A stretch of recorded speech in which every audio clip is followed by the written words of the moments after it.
It's the start of the school holidays, and you are looking at your work schedule thinking, what am I going to do with these children for the holidays? So you decide to ship them to their grandparents. So you pack them up, tablet and toys in tow. Then grandma notices your 11-year-old son scrolling on his tablet and laughing. But being a digital dinosaur herself, she doesn't make too much of it. Until one night she walks in and sees him in a compromising position. Tablet camera on and clothes off. How did this happen? Let's talk about it.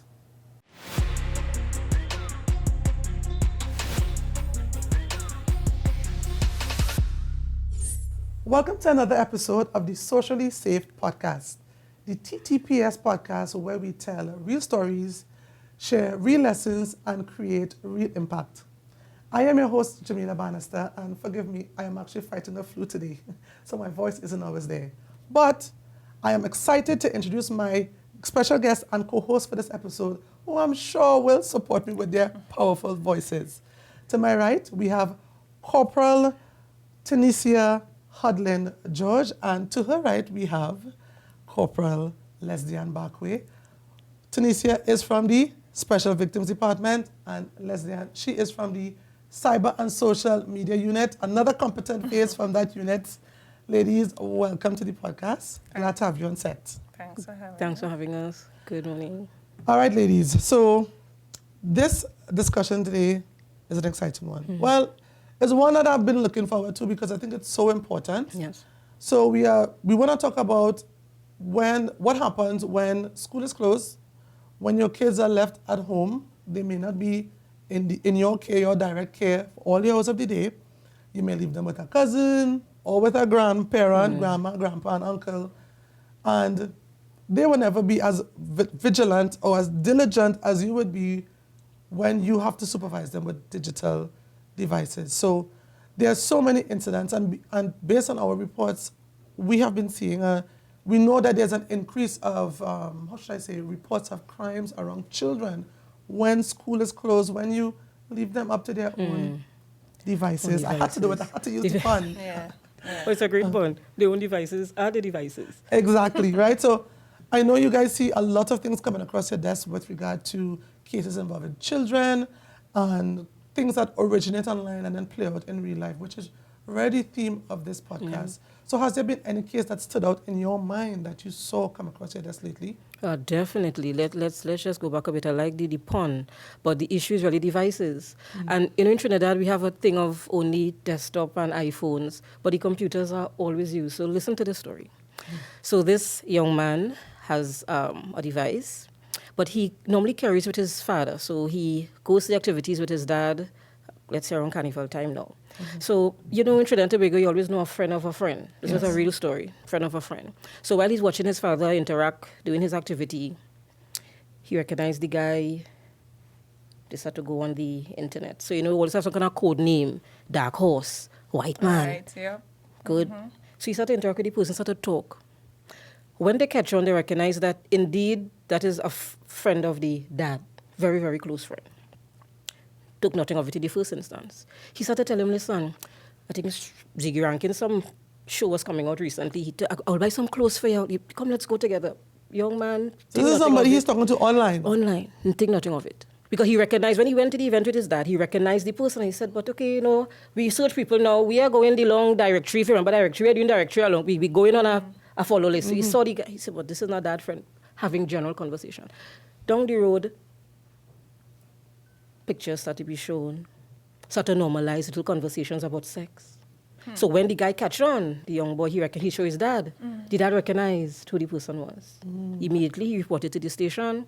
We started to do, and with the competency of cybercrime, we got all the technology in place and was able to mastermind exactly what was happening at that time. So indeed, this is a matter that was won recently before the court, and the person, he pled what he needed to plead, which we were happy about. So that's a win-win case. But the essence of it is, let us examine when we are hoping that our kids are there with us. So you on a normal event, it's carnival time, you there. No, I know children will be a little distracted, so they're on their phone.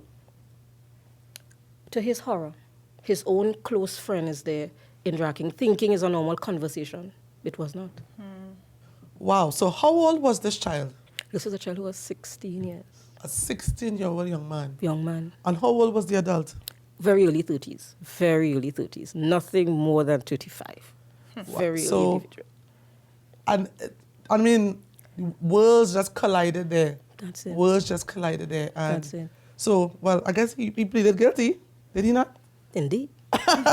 Tick for us. So that's a definite win. Yeah. And I'm sure it would have brought some light into the world of the parent now to make them realize, I need to pay more attention to the things my children are doing online. That's it. Yeah. Anything from the cyber side? Of course.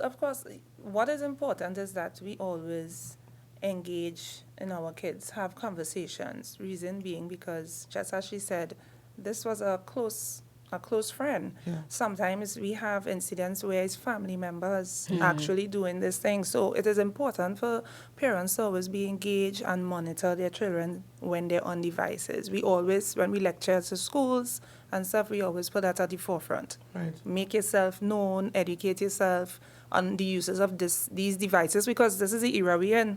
Yeah. And in order for us to properly monitor our kids, we have to be able to understand what's going on out there. But have you seen any cases come across the cyber unit that stood out in your mind? We have one that is ongoing presently, but just to give a little idea of it, it's actually a family member. That's why I spoke about that just now, and it's a niece and nephew. So where the parents were comfortable saying, okay, I'm going to leave you with your uncle. The uncle was actually the perpetrator in this incident. Right. It's very devastating because you think you could trust. And really and truly with your kids. That's the word, trust. That's the word. You have to be careful with that. Absolutely. Yeah. But there's a question I want to ask. You know, sometimes we get through the social media pages or social media accounts of the TTPS, sometimes we get these random videos of children being abused or children being put in certain types of situations. And all we could do is send it forward to your unit. Yes. And sometimes you say, well, this is local, this is not local. Right. I mean, tell us a little bit about how do you know what is local, but is it something you could actually take action on? What can you do in cases like that? Well, so that brings me to a point here. We partner with NICMEC, which is the National Center for Missing and Exploited Children. They would send stuff to us, to which we develop intelligence And reports. that's an international body. It is.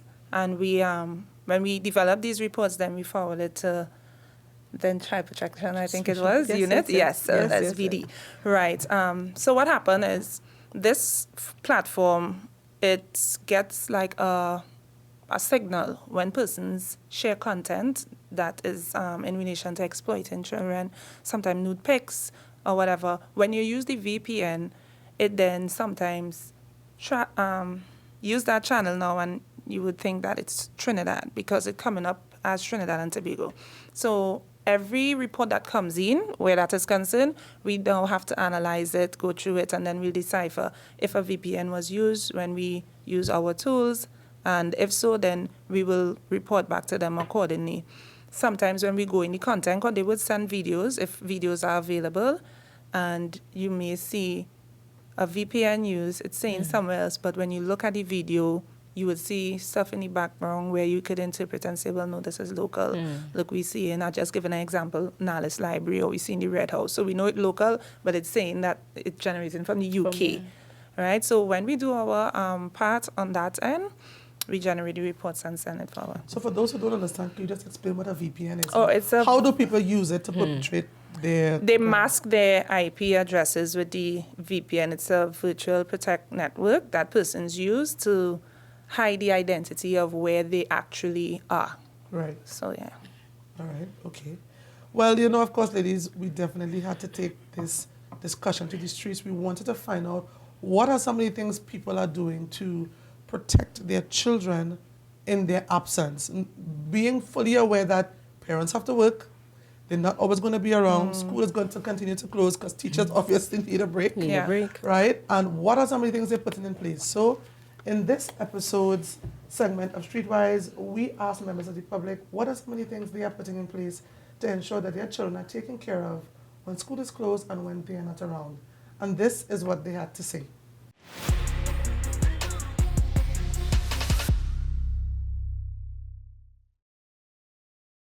Okay, so for the social media, I actually have a timer, and I set a limit. So I download the apps, and without my consent, he is not able to download anything. If he tries to, I will get an email giving authorization. If I don't, he can. Then there's a timer on the tablet. So let me say, for the day, I might give him 4 hours. You could split it half by half.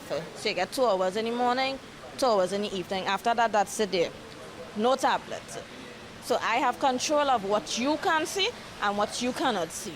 Okay, so when I'm not around, usually my grandmother watches my son, right? So I would print out work activities for him.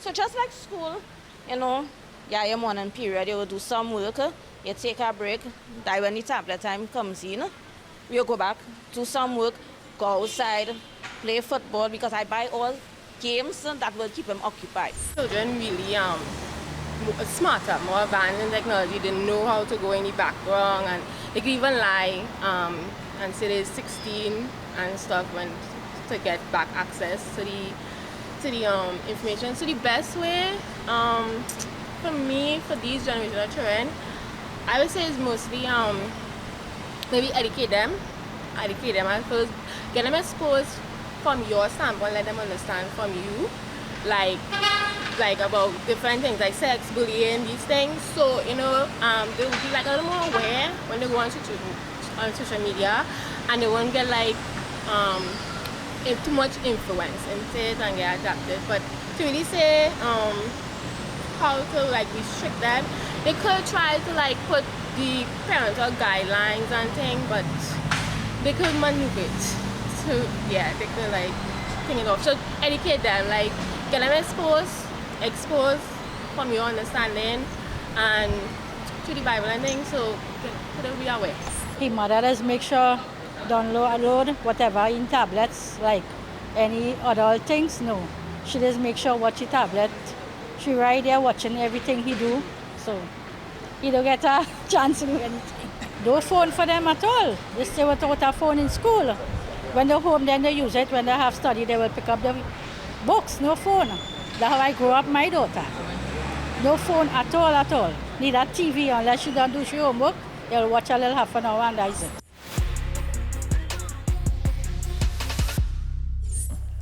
And that was this episode's segment of Streetwise. All right, ladies, so let us discuss. Let's break it down. Let's break it down. So we have varying opinions or respondents of different ages. So I want to address, the first thing I want to address is the grandma who talked about she did grow up with TV, she didn't grow up with devices. Right now, we're dealing with a different breed of children these days. The rate at which a child will go through a tablet, it's so quick. You see them do like this on a phone, and if you're an older parent or you're a grandparent, it's very difficult for you to keep up. So what are some of the recommendations you would give for persons who may respond like her, who may think, well, no, I don't give them, or, this is the way I grew up. What are some of the things you would say to grandparents like that? I mean, definitely, we can't fight the young people. The notion is now devices. Give them the luxury, but you have to ensure that with the luxury, there's a conversation, and the conversation is, Harry, here's what's happening. This is going to happen. I'm going to monitor this XYZ. Not necessarily educating them, because young people, they talk 5 minutes, they don't get this, they're distracted. So let them know this is a new relationship we could form. So for the older parents, have that conversation.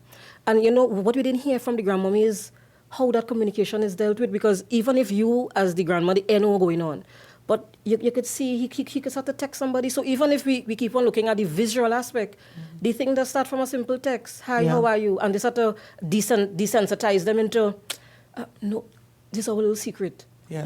They have a kind of way, the emotional depreciate them to make them feel as if, okay, this is our little secret and you could trust me. Sometimes money pass, I'll give you a gift. So other things, so besides looking at that, Granny has to look at what are the other things, even the neighbor. So people could come across, they're having conversations.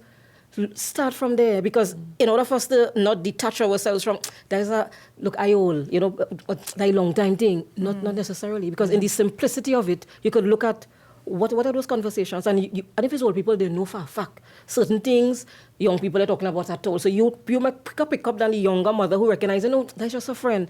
Granny could look at his friend list. Yeah. Look at his friend list. Look, all who's following Harry. Who's following Harry? Who is Bigfoot George? Who is the person who is Bigfoot George? You have to find out that, because in long time we had no nickname. Everything was auntie and uncle. So when you see somebody have a picture and they're seeing Pink Panther, pretty little fella, who's that? Get the conversations going so to make them comfortable. So they could let you know, I don't know who that person is, and you could investigate. And so start it from there. And you know it's tantamount to grooming.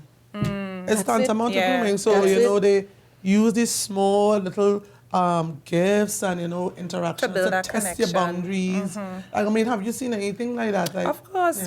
Just to add to what she said there, what is also critical when you speak about the grandparents and the parents now should have what they call like parental control, parental apps. Yes. So there are apps, just to name one, Family Link is one that you have. We've talked about Good, that. right. Yes. So you could now monitor what your child do, the time, what they download, and that now is going to even help Granny. So if Granny there and she, let me face it, some of these grannies is 80-something, 50-something. They ain't going and sit down to learn. That's the long-term grannies. Yeah. They have young grannies. They have young grannies and now. early 40s. Let us acknowledge the younger people. Yeah, so it brings me back to what I was saying before. We must be engaged and we must be in the know. So, I mean, I know my grandmother is 70-something years old, and Granny has to watch my kids. Listen, I download the app. I make that connection. So, I mean, I do it with my kids. Yeah. So if my daughter wants extra time, she has to ask permission. And I could only do that from my device. Yes. Or I could even go on device and say, okay, what? Look how long she stay on WhatsApp today.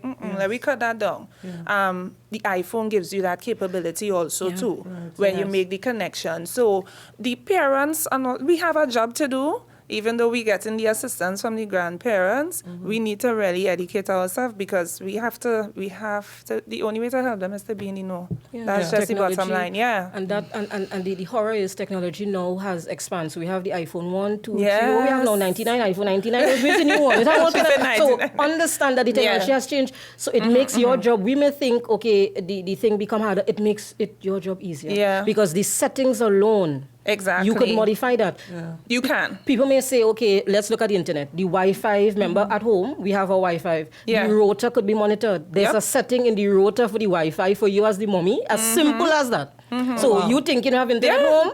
We have internet, yes, I have internet. Yeah, baby, you play whole day. You do not know that mommy has already accessed. Yes, Go and into see what is going the router on. in the Wi-Fi, and you could activate it. So you know, same thing, you set times, you set settings, and then so certain conversations you are privy to. Even these games that they just be ponging. We call it Fortnite. The PlayStation. The Roblox. PlayStation 5 has so many mechanisms where even with this as Fortnite, the game is the controls itself is a huge mechanism. So you could monitor the conversation by just sitting here, even if the child is there having that convo. Yeah. You take off the, everything on the ears. Yes. You could do, that could come off. Yeah. And the conversation's not on the screen. It's also on the device. On the the handheld device, you can hear the conversation. So, mommy, you sit down, you ain't know what playing there, because I know what Fortnite is, I know. But you sit down there with Harry, and you. So as soon as somebody texting Harry, you're watching everything. So he now is even more alert of, okay, mommy's here.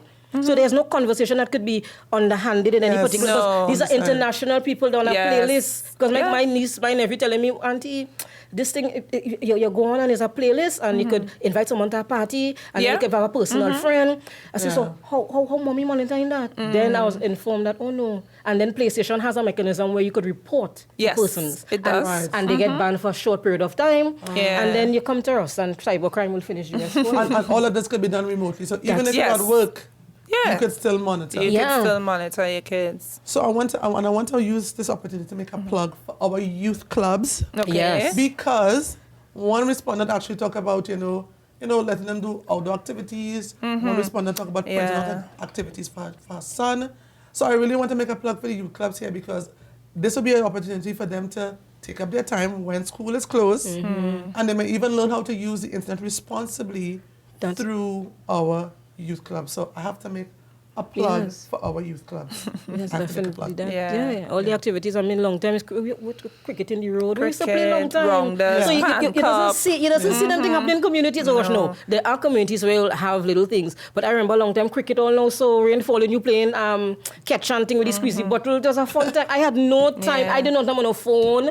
Well, every era didn't have much that's of what I'm those. saying. So bring back the fun in childhood. Yeah. The It childhood must be a combination, must be a balance when Yes. sport is concerned and the digital aspect of it, because everything now, even we see with the COVID, that just it went to digital. Yeah. Some of the children were just plunged into it for the first time who didn't have any kind of background, technical background. So again, we must have the balance. Yeah. And I wouldn't say things will be smoothly, but we'll know how to deal with things as they arise. Yeah. And no fear. The old people like to say fear, but I like to say old people like to say the senior citizens, you know. The elders. The elders. The We like elders. we hear the term and granny, granny. Yeah. Because sometimes they're frightened. You hear it. Yeah.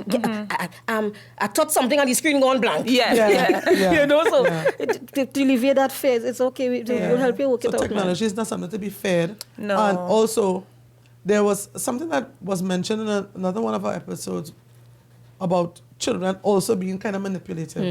Children could be that way because they might assume that you do not know. Yeah. They might That's it. assume that you are not aware.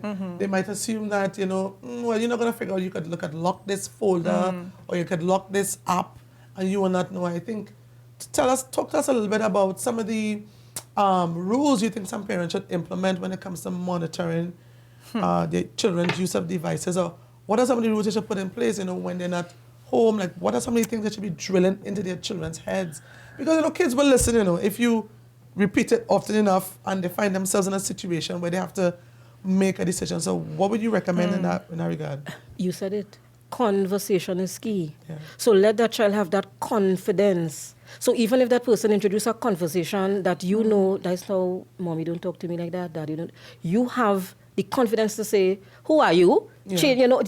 Because some of them may feel as if, okay, well, this person talking, so they get frightened. So first thing is building the confidence with the child. So they're able to dispel and to disseminate in their mind, okay, this is not normal. And understand what normal is. Normal cannot be, show me your left breast. That's not normal. Yeah. Show me your right breast. That's not normal. Yeah. Can I get a pic of your buttocks? That is not normal. So let them know what is a normal conversation and what is not normal. Because in trying to make everything always a joke, right?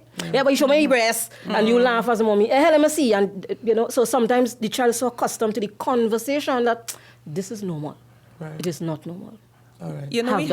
We have a saying, we could carry the horse to the river, but we can't make the horse drink. Yeah. So we continue to talk, preach, and tell our children, this is what you have to do, this is the way to go, and so forth. But these kids, they have a mind of their own, and they want to explore because they're inquisitive.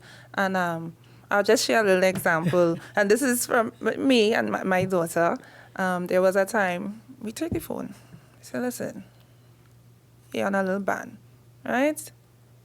We find she give it up real easy, okay, all right. So, we're there, we're monitoring, because she's in secondary school, right? She's a teenager. So, pass up and down, ever so often I look, because I have our devices connected. But she had a laptop. The screen wasn't working properly. So we have the opinion it's not working at all. Apparently she went into it and realized, well, hey, screen working.